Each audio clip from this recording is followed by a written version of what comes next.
So this is guest number 16, Davie Swan, family man, a working man and a community man. It's 76 and still going. Growing up in Hunters and you were born in 49, essentially your family must have been one of the earliest in Hunters at the time? As far as I'm led to believe, they were, my mum and dad got that brand new. Born in 49, you're in Hunters. What school did you go to? I started off in the Northern District. I was there 3 years. Right. And then Goodleyburn Primary and Secondary School was built. We shifted from the Northern School up to Goodleyburn. You left school early though, you didn't get I to left 16. as soon as I was 15 in the summer. Aye.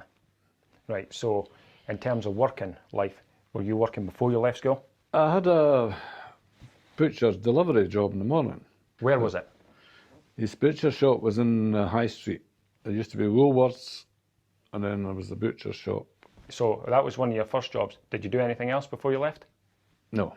Right. I just got that job. And now, leaving at 15, I'm assuming you didn't go into any further education. You must have went straight into work. Straight into work. I started my work in a company called Coats's that made carpets. Right. That's where the police station is now. After that, I started in Woods Bakers, and that was just doing that lane. I started an apprentice baker. So at your age already, 76, most of the jobs you did early on, not that the establishments are not here, the actual buildings are gone as well. The buildings are gone. I think Woods the Baker's building's still there. That's in that Vennel just across the road. Yeah. But Woods Baker's used to be on that corner before you turned into St George, John Street. Is that right? That used to be the baker's shop. Okay. And they made a biscuit, an Abernethy biscuit it was called. It was a butter biscuit, and it was kind of worldwide. Is that right? Can you still get them now? No. No. We just shut that. So when it went with them? Yeah. Right. And after that, I went to work in the Transport Cafe.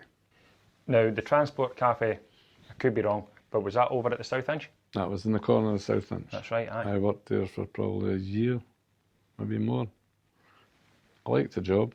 It was a place you could go after the dancing. So after I'd done that, I went away to Jersey. My pal was in Jersey. He was a waiter, worked in the hotels, and he said, come over. So two of us went over.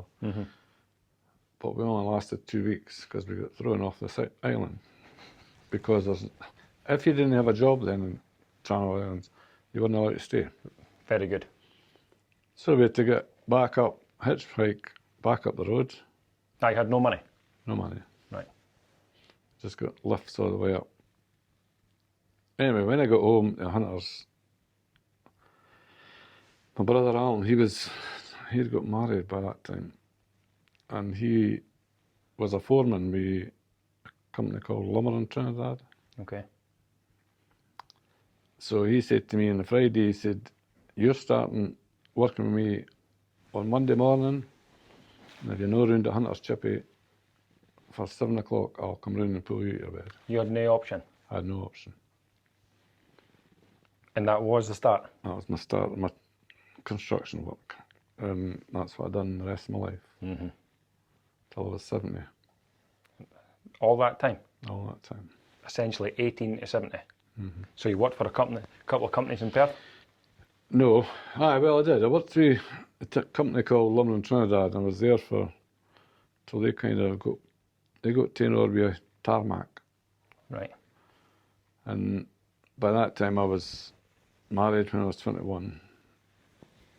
And when I was about 25, I got a letter from London's head office offered me a job in Saudi Arabia. Oh, you were that young? I was 25. Right. My daughter had just been born, so she would be a year old, I think. So I got that job. I had to go down to Harley Street for my medical. Dentists, Jags.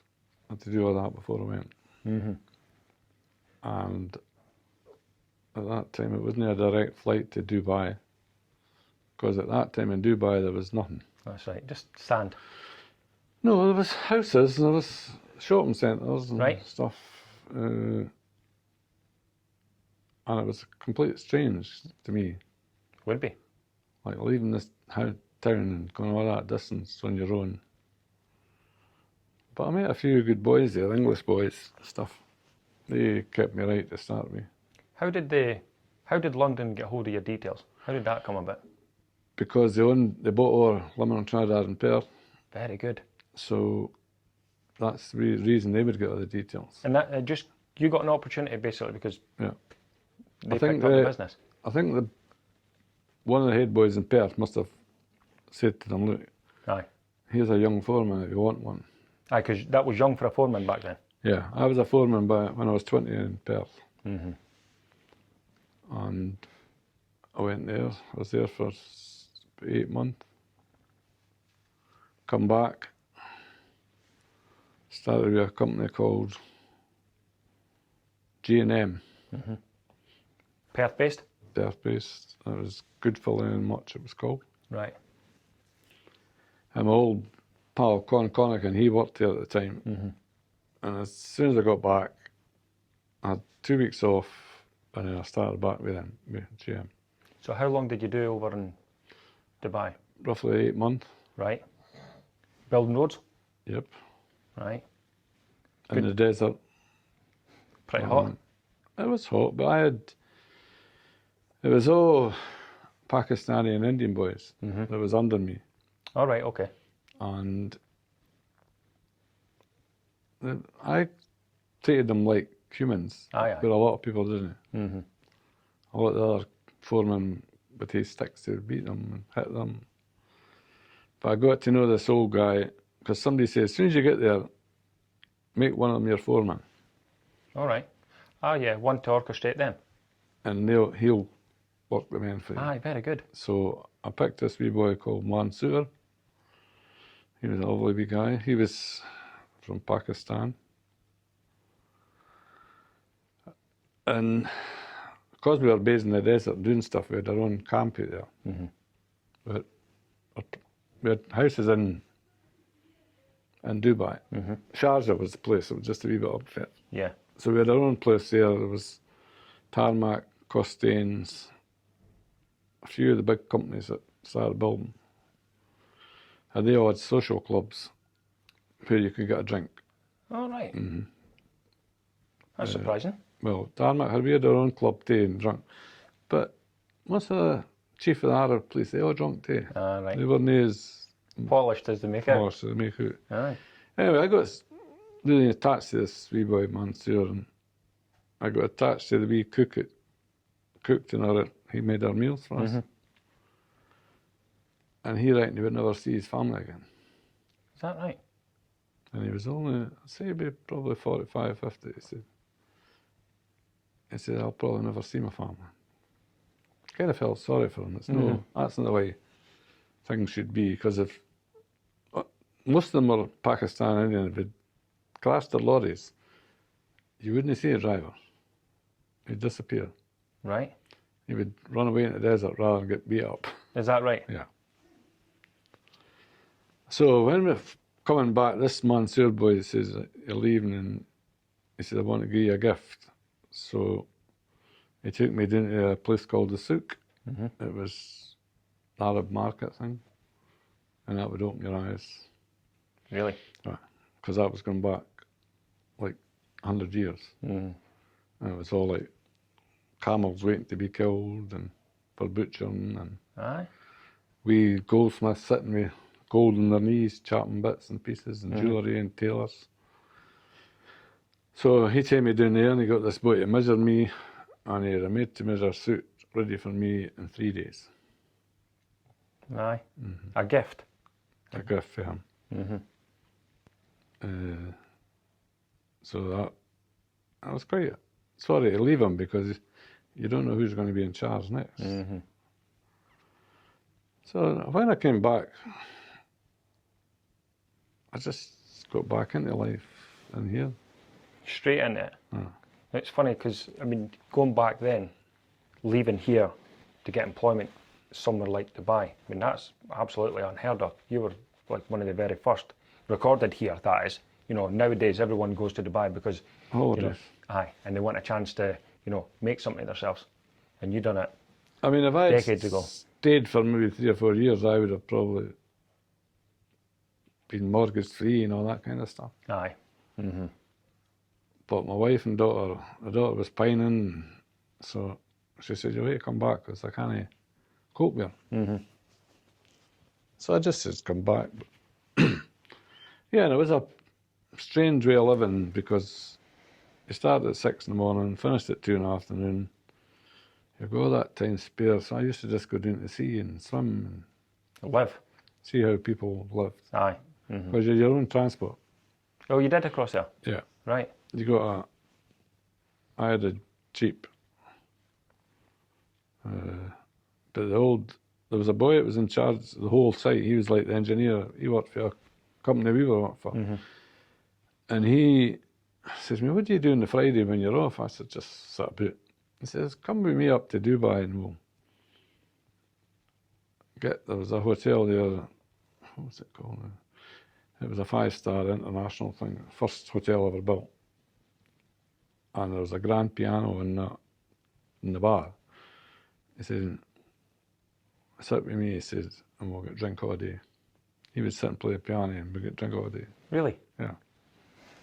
And he was a character. He was from England. He was an older guy.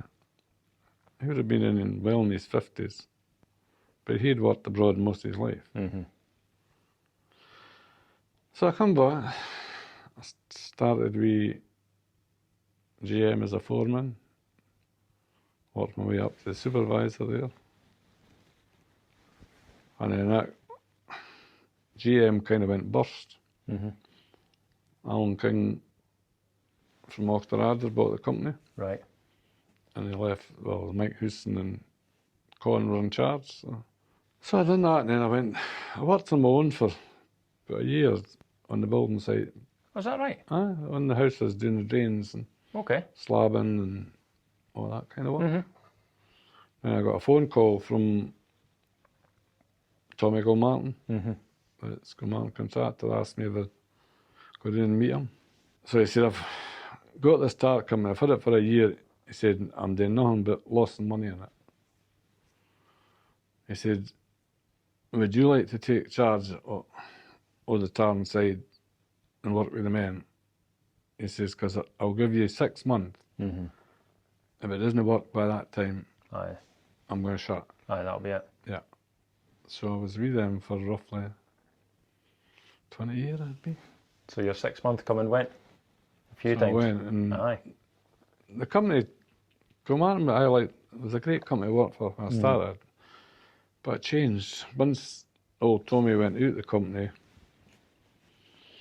his daughter and son-in-law took it over, and it just wasn't the same company. Didn't have the same dynamics. So I kept working there till I was 70 and left. Well, I was kind of forced to leave. The wife wanted me to, or I would have kept working. That wouldn't surprise me. Yeah. But you got the good times. You Yeah. got the 60s and the 70s and the The 80s. 60s in Perth was one of my best times in my life. Was the first band I went to see. I had to beg my mum to let me go. I was only 14 at the time, and was the Hollies in the City Hall. Right. So after that, they got bands for every band in the 60s played in the City Hall. Aye. Apart from the Beatles, the Rolling Stones, and there was bands come from Glasgow to Perth. Perth is one of the hottest places for dance music and stuff. Once the City Hall started to die away a wee bit, we would go to, we had a lot of choices in Perth. We had a place called the Knack Bar, that was over in Bridgend. All right. You know, where the flats are, if you turn first over the bridge, the cut up. Yep. That used to be a church in there, and it's called the Knack Bar. Right, right. And that's where you go and they drink. It was just where we all met with our scooters every day. Every night. Because you mentioned mods. Yeah. So I was right into the mod scene. I loved the fashion. I would buy probably a made-to-measure suit every month. Is that right? Well, it only cost you maybe £5, but you could pay it up. Right, okay. There was hepwords, buttons. And fashion changed that much through the 60s, the mods, and they went to hippies. Hippies. All right, okay. And we had a place down at Princess Street called Lingle Nook. Mm-hmm. It was just it would only be, had about 60 folk, no alcohol. That's 2 venues without alcohol. Yeah. Right. Why was that? Well, most of the bars shut at 10. Okay. And the City Hall didn't have alcohol. So what, back then people actually went out and enjoyed themselves without drinking, Yeah. socialising. Mm-hmm. So you could essentially, you'd be able to drive there and leave on Yeah. a bike. Yeah. Saying you went about on a bike back then, did you? Mm-hmm. But you still maybe had a drink with your bike, because you'd sneak drink into the dancings. Right. Got you. So that bar I'm in now, that Kirkside, Yeah. that was one of our bars in the 60s. Was it? Mm-hmm. Now, at that time you could drive right round. Mm-hmm. Aye. Yeah. That'd be a good venue back then. Bikes Yeah. outside. I mean, we always get buses coming from all over the country when there's bands on. I mean, the Who was there. I've seen the Who 3 times in the City Hall. Mm-hmm. And I'd say they're probably the biggest bands now that you think about, because they're now filling arenas with 100,000 folk in them. Aye. Now, see, in terms of North Muirton, now you mentioned that you've done North Muirton community work for 4 decades. Mm-hmm. How did that come about in the first place? Because there was nothing going on for the kids. The hall was there, and it was getting run. There used to be clubs and stuff, but nobody run anything for the other youngsters, the Yeah. teenagers and stuff. So then we were flooded. 93 flood. Yeah. Right. And we were started another committee again. Then it was all brought up. Is that because people kind of come together? Yeah. Right. Mick O'Malley was our council at the time, and he was interested in getting things done for the kids. Yeah. At that time, my son was into BMX riding, Mm-hmm. and there was nowhere you could go in Perth for it. So Mick O'Malley and me decided, well, we'll one ourselves. Aye. So at the back up here, the football pitch is now, that used to be a BMX track. I remember it. Right. Yeah. Well, that was all built with donations for companies, machines come in and done all the work. Was that right? Yeah. Right. So, Mick O'Malley knew a lot of people. okay. So, see, back then, what we're looking at, if I remember correctly, it must have been 35 years ago, 30 years ago? Yeah. Aye. Did Perth feel like more of a community then? Like if you needed something? Aye, it did. And when it was flooded, it kind of, it did go back to a quite a good community. Because we were in Gowans Terrace at the time, and I remember the chalets coming up, and they were using the grammar school. Yeah. You know, I remember it kind of coming together, but I was so young back then that I wouldn't understand it. Yeah, well, I had shifted house. I was in Hughes Place by that time, and we thought we were missing the floods, but within half an hour of filling the boat in Hughes Place, it was right up into our house. We managed to get a flat opposite Asda. They were brand new at the time. Oh, right, yeah. So we managed to get a flat in there for 9 months till we got our house back. Now, the guys I knew from North Muirton, I'm 39 anyway, so the guys I knew are actually still mates now. It seemed the North Muirton guys always kind of stayed together. And that's still the case. I still know them wandering about. But Yeah, they're a all lot still of them friends. still, yeah, Aye. Like properly grew up together. The whole works, since we've had COVID, Aye. the whole thrived. Now, when you mentioned COVID, that was about the time when you were retiring as well? Yeah. Aye. I think I retired just before it, would it be? Just before, yeah. So COVID and retirement essentially never put you full time, but certainly drew Pushed your me, attention. yeah. Aye, yep. The group of us decided, let's get the hall back in use so as we can use it for the community. It was slow to start with, but it's now, up to now, we've probably served 40 every second week. If you work that over a year. It's 20 a week anyway, Yeah, so times 52. we've done roughly about 7,000 or 8,000 hours free Yeah, the community that in is. the community. Aye. All our community. I mean, I'm not the only one that's involved in this. It's 5 of us, 6 of us are over 70, and we've got 3 younger people. Aye. And all equally involved. All equally involved. We all do our turns. If the hall gets hired out, At the weekends, we all take turns Allotment and shutting, but we started the youth club up. You've started a youth club, The have youth you? club, we've had that running for, I think this will be our 4th year. Now, is that weekly? It's every Thursday. It's Okay. run by the YMCA, but we have to find the funding for that. Yeah. Because they're a paid organisation, they have Yeah. to get paid. So. And that's on for the primary 7s Okay. every Thursday. Now, how many bairns turn up, roughly? I think you'd probably get 30, maybe more. Aye. It depends, sometimes less. It depends. You know, there's things for them to do. Well, that's what I was going to say. How do you entertain bairns nowadays? Because you've been at it 40 years. They've changed Yeah. over the decades. The entertainment's changed, the excitement's changed, the speed in which they move has changed. Yeah. How do you entertain them nowadays? Well, I didn't really go to the youth club much, but I know what they do. We've got a pool table. Right, okay. We've got 3 big televisions Aye. and games. All right, okay. Stuff like Consoles. that. Right. But the people that run it like them to cook.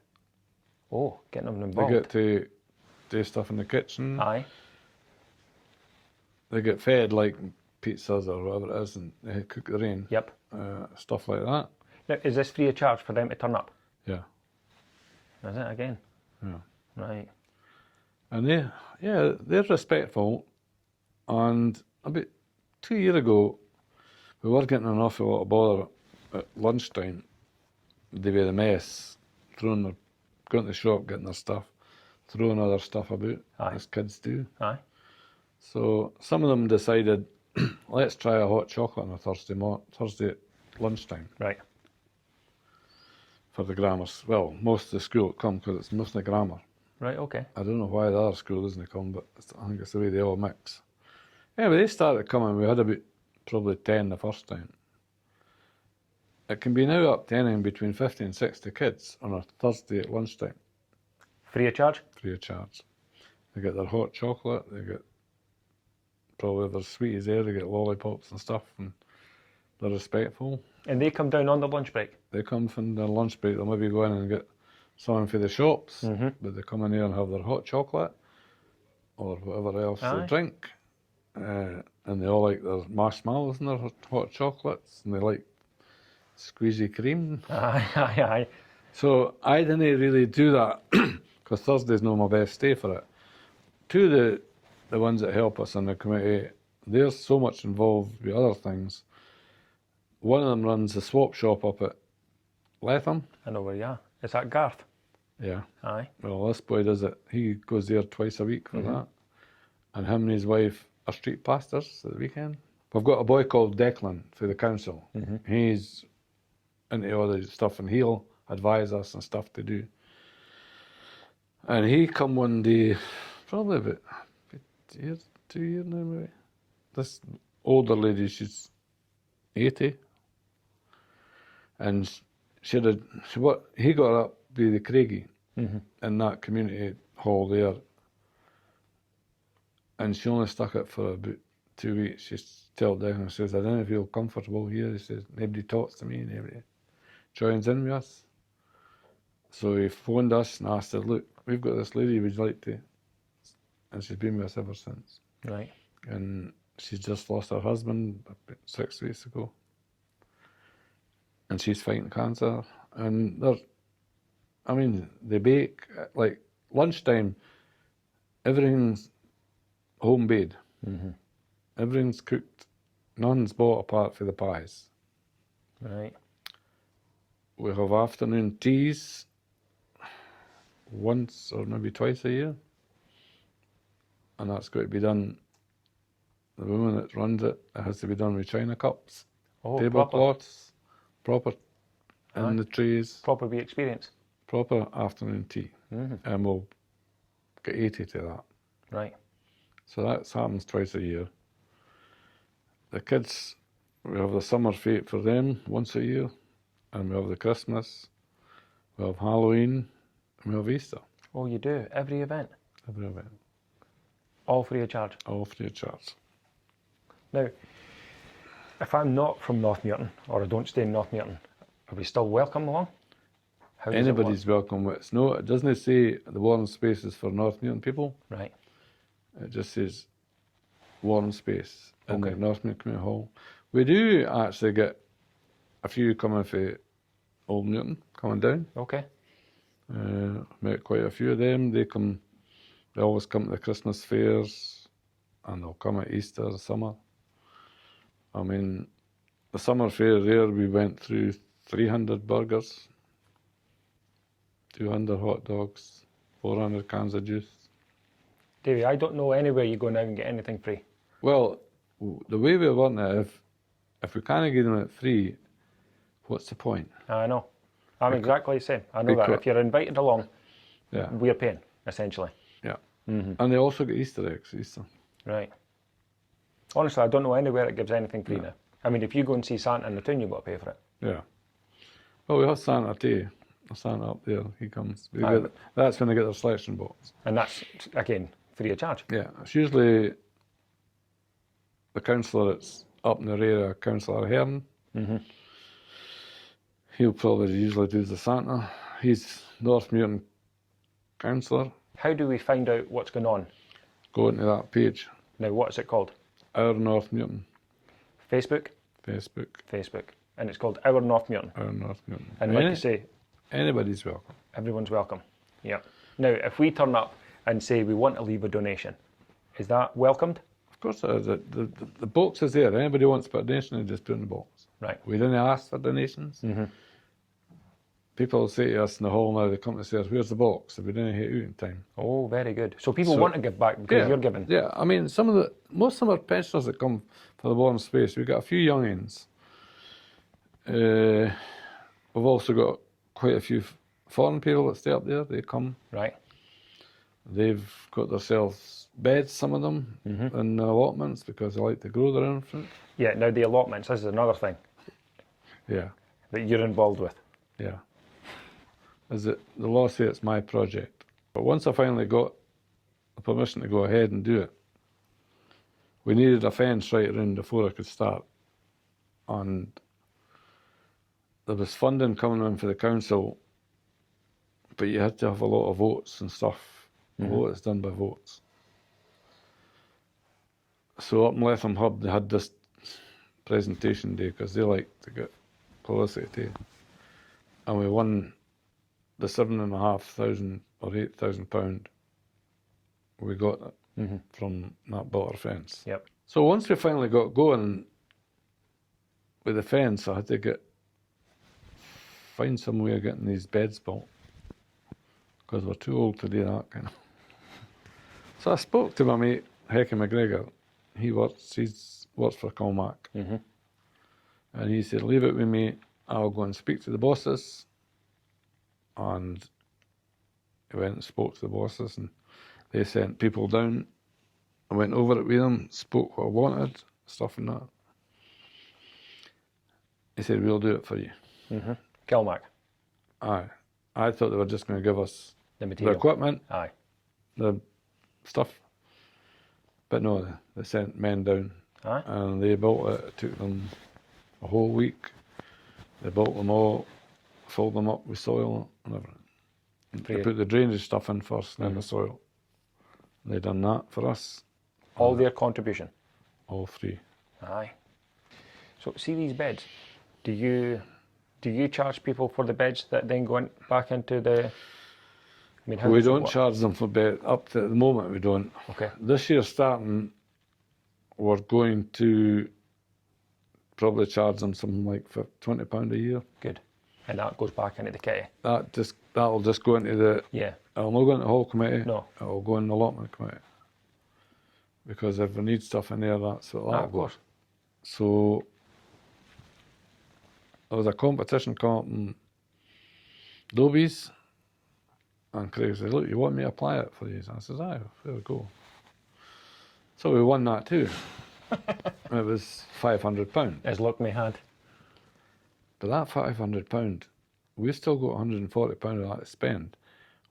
We just can't spend it because what happened, we were getting it at cost price. And if I was going up and buying £300 worth of stuff, it was only coming to about £40.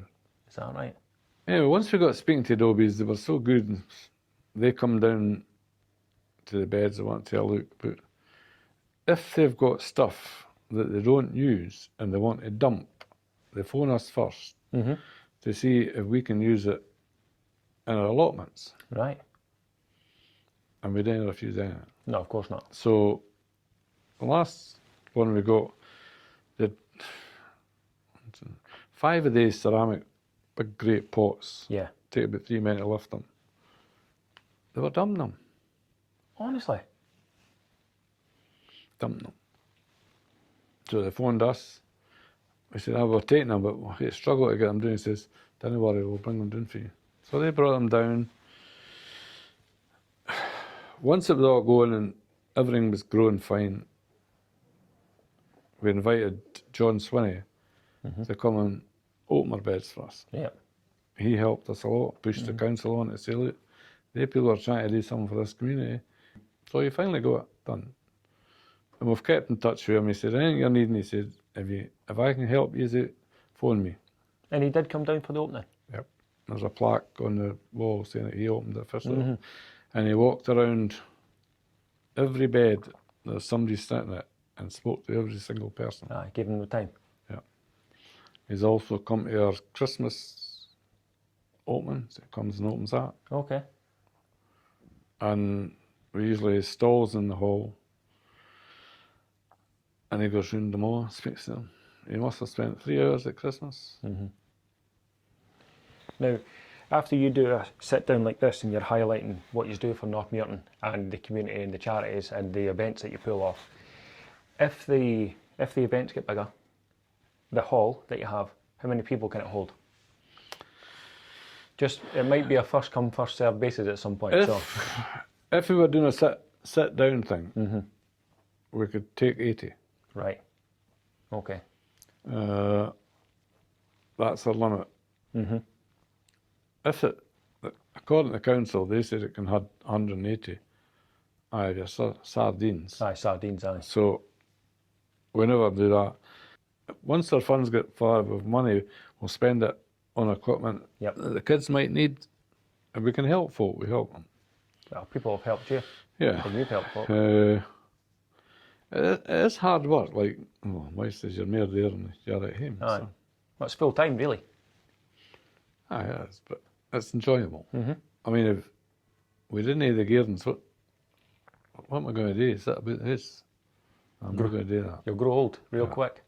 So my involvement in the community is good, and my involvement with my old pals is one of the best things that's happened to us for a long time. Yeah, because you've kind of come back together, haven't you? Yeah. We got back together because two of our pals died during COVID and we couldn't get to the funerals. So I phoned them all around. I said, look, let's all go and do a drink for our old pal that passed off. So we met in the Kirky. And I says, you want to do this on a regular basis? Or do you quite want right. So we did start doing it on a regular basis. So we've been doing that now for about 5 years. Coffee every Thursday, drinks every Friday. We have a Christmas lunch. We go out. We just put money in every week. Aye. Like now, I think we've got about £100 each for our lunch. Well, that's lunch and drinks. And how many are you? There's 11. 11, aye. It's only 8 of us go for coffee because they're no coffee drinkers. Right. Well, I am a coffee But drinker. that's boys that we've went about. We've all went about together. We've holidayed together in Ireland. We went away there before we got married in the 60s. We bought a van and toured off Southern Ireland with it. There was 8 of us. Had a great time. Sometimes we repeat ourselves, but Aye. That's all right.